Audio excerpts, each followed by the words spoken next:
Chapter 35. How Iring Was Slain. Then cried Margrave Iring of Denmark, I have striven for honour now long time, and in the storm of battle have been among the best. Now bring me my harness, for in sooth I will encounter me with Hagen. I would not counsel that, spoke Hagen, but bid the Hunnish knights stand further back. If twain of you or three leap in the hall, I'll send them back sore wounded down the steps. Not for that will I give it over, quoth Iring again. I've tried before such daring things. In truth with my good sword I'll encounter thee alone. What availeth all thy boasting, which thou hast done in words? Then were soon arrayed the good knight Iring, and Infried of Thuringia, a daring youth, and the stalwart Hallward, and full 1,000 men.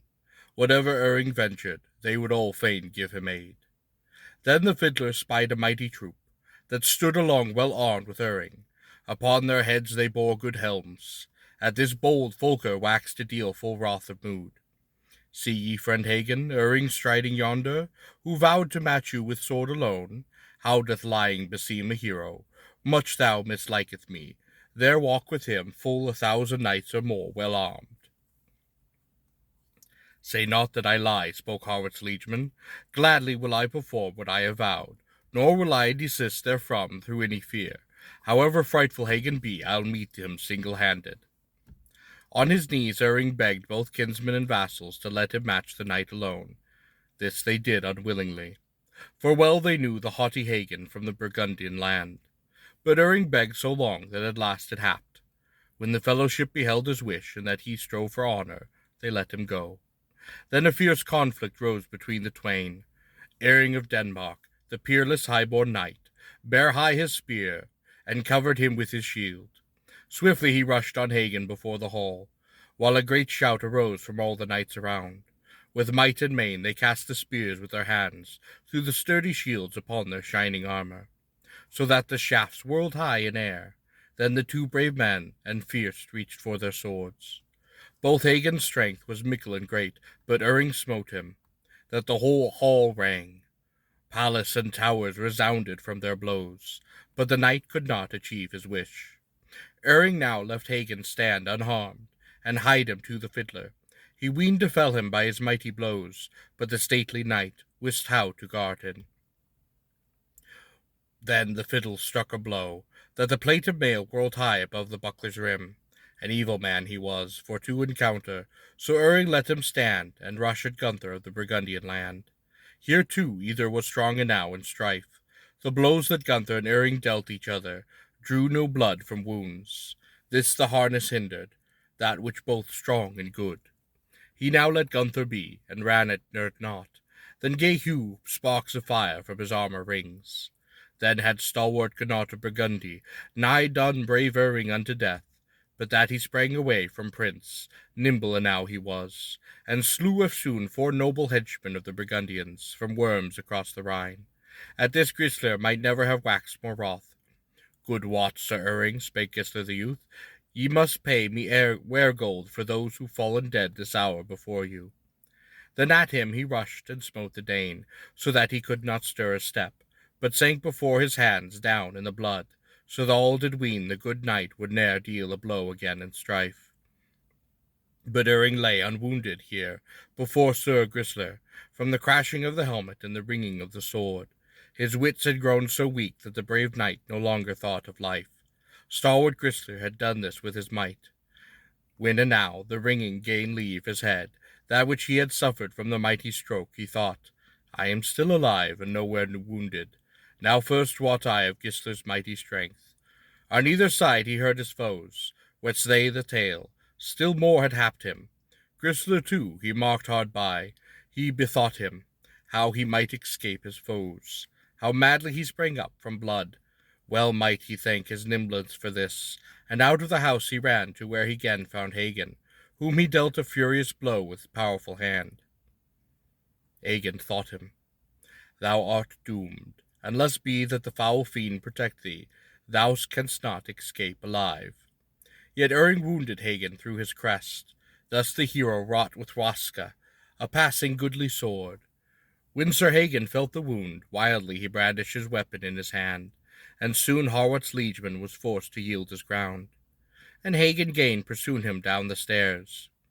Brave Iring swung his shield above his head, but had the staircase been the length of 3, Hagen would not have let him strike a blow the while. Oh, what red sparks did play above his helm! Iring returned scatheless to his liegeman.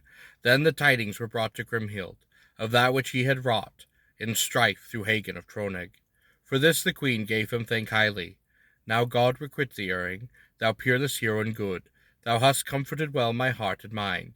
I see that Hagen's weeds be wrought with blood. For very joy Kriemhild herself relieved him of his shield. Be not too lavish of your thanks, spake Hagen. 'Twould well befit a knight to try again. A valiant man were he. If he then come back alive, little shall the wound profit you, which I have at his hands. For that ye have seen the rings wrought with blood for my wound doth urge me to the death of many a man. Now first am I enraged at Howard's liegeman. Small scathe hath knight Iring done me yet. Meanwhile Iring of Denmark stood in the breeze. He cooled his harness, and doffed his casque. All the folk then praised his prowess, at which the Margrave was in passing lofty mood. Again Sir Iring spake, My friends, this I know, arm me now quickly, for I would fain try again, if perchance I may not conquer this overweening man. His shield was hewn to pieces, but a better one he gained. Full soon the champion was armed again, though hate he seized a passing heavy spear, through which he would encounter Hagen yonder. Meantime the death-grim man awaited him in hostile wise. But knight Hagen would not abide his coming. Hurling the javelin, and brandishing his sword, he ran to meet him to the very bottom of the stairs. Forsooth his rage was great, and little booted Iring than his strength. Through the shields they smote, so that the flames rose high in fiery blasts, and Hagen sorely wounded Howard's liegeman with his sword through shield and breastplate. Never waxed he well again. When now knight Iring felt the wound, higher above his helmet bands he raised his shield. Great enow he thought the scathe he here received, but thereafter King Gunther's liegeman did him more of harm. Hagen found a spear lying now before his feet. Through this he shot Iring, the Danish hero, so that the haft stood forth from head. Champion Hagen had given him a bitter end, and Iring must needs retreat to those of Denmark. Forever they unbound his helmet, and drew the spear shaft from his head. Death had already drawn nigh him. At this his kinsmen wept, as forsooth they had great need. Then the queen came and bent above him. She again bewailed the stalwart Iring, and bewept his wounds. Indeed her grief was passing sharp. At this the bold and lusty warrior spake before his kinsman. Let be this wail, most royal queen, what availeth your weeping now? Certes I must lose my life from these wounds I have received. Death will no longer let me serve you in Etzel. To the men of Thuringia and those of Denmark he spoke. None of you must take from the queen her shining ruddy gold as meed, for if ye encounter Hagen, ye must gaze on death. Pale grew his hue, and brave Iring bare the mark of death. Dole enow it gave him, for no longer might Hallward's liegeman live. Then the men of Denmark must needs renew the fray. Infried and Howard, with well 1,000 champions, leapt toward the hall, and on every side one heard a monstrous uproar, mighty and strong. Oh, what sturdy javelins were cast at the Burgundian men, and bold Infried rushed at minstrel, but gained great damage at his hands. Though his sturdy helmet the noble fiddler smote the Landgrave, certes he was grim enow.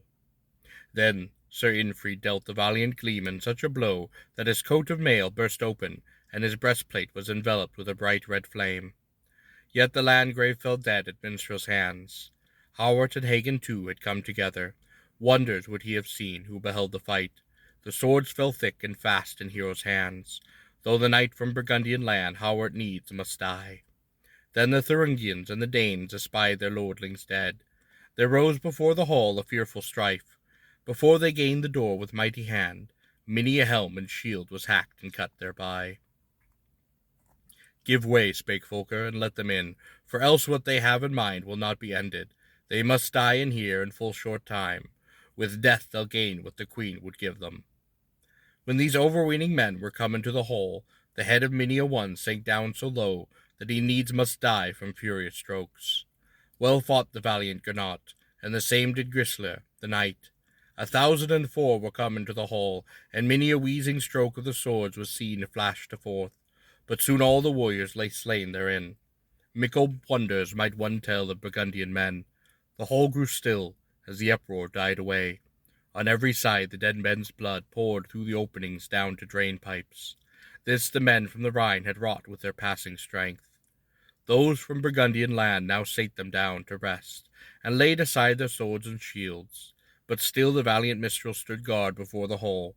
He waited, if any would perchance draw near again in strife. Sorely the king made wail, as did the queen. Maids and ladies were distraught with grief. Death, I ween, had conspired against them, wherefore many of the warriors perished through the guests.